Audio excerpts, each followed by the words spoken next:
Let's go to the Shadow Home Affairs and the Cybersecurity Minister, James Paterson. Now, James, good to see you as always. We'll get to those stories in a moment. I do want to start with the economy, though. That wages data from yesterday showing it's on the move. It's above inflation now. Does this show current policies are working? Well, Pete, it's not quite time to pop the champagne corks just yet. A 0.1% real wages growth is not anything I think most Australians will be riding home to celebrate about. We had 4.2% wages growth and 4.1% inflation. Actually, on this government, real wages have been going backwards for 2 years. It's one of their criticisms of the previous government, but they've presided over an even worse set of figures. And Australians are actually substantially worse off than they were 2 years ago when this government was elected. The average Australian household is about $8,000 worse off than they were due to rising interest rates, rising mortgage payments, rising cost of living and increasing income taxes. In fact, in the first 18 months of this government, income taxes are up by about 27%. And that's a very serious hit to household budgets. So the reality is most Australians are a long way back from where they were 2 years ago, and it's going to require a lot more wages growth and a lot more spending restraint and inflation control before anyone is ahead of where they were 2 years ago. And this, as a new front opens up in the IR war, James, it now centres around work from home rights. So the Fair Work Commission is now looking at this. Business has been trying to wind this COVID era thing back. So how would you feel if it was returned?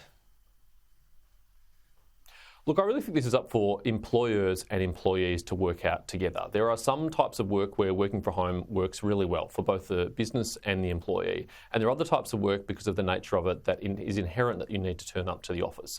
And really, it shouldn't be up to government to decide that for anyone else. It's up to those businesses and those workers to work out suitable arrangements to them. I think in practice, actually, a lot of people are working this out in practical ways. A couple of days from home, a couple of days in the office, a hybrid working arrangement that works for them. But it's critical that we do have productivity growth in the economy, because again, that has crashed on this government's watch.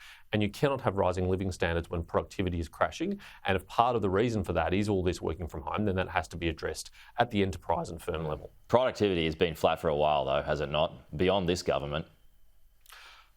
Well, productivity was flat for the last few years, but it's crashed under this government. It's gone backwards. It's one of the worst declines in productivity we've seen on record, and this government has to explain what it has done to make that situation so much worse and why its policies are actually adding to that burden by re-regulating the labour market, by adding regulation and red tape to the economy, by increasing taxes, how that's going to help drive a more productive economy. Okay. Into your portfolio, Labor has accused you of whipping up fear by suggesting Palestinian terrorists or sympathisers may have received fast-track visas to enter Australia. Your thoughts on that charge? Well, the Minister for Home Affairs and the Prime Minister might be very relaxed about the risk of a Hamas supporter or sympathiser coming to our country, but I'm not relaxed about that. And I can tell you the Jewish community is not relaxed about that either. I had a function with them last night where a number of them expressed very sincere and deep concerns about this. At a time in which we're having the worst anti-Semitism crisis in a generation, I think we need to be taking much greater care before we bring people to this country without adequate checks. And this government has allowed more than 2,000 people from Gaza to apply and be granted visas to come to this country. And the time taken to approve some of those visas, on average, we'd been told in Senate estimates was 1 day. But there was a case reported by the ABC, which is acknowledged by the department, where someone's visa was granted from Gaza in just 1 hour. Now, let's remember, this is a war zone controlled by a terrorist organisation. And while there is obviously a very genuine humanitarian need in Gaza and many innocent people who are also victims of Hamas, there are also supporters of Hamas in Gaza. And my challenge to the Minister for Home Affairs is to stand up today, hand on heart, and promise the Australian people that among those 2,000 visas her department has granted, there is not one single supporter of Hamas. Because if a Hamas supporter comes to this country, how is that going to help the anti-Semitism crisis? How is that going to help the social cohesion problems that we've seen in this country? So, as we reported a little earlier, the government has made this comparison about other wars. So you've got just over 300 Palestinians who are here so far, more to come. But the government has pointed out that that's less than the 500 Syrians who came here under your government. I mean, is that a reasonable explanation or comparison?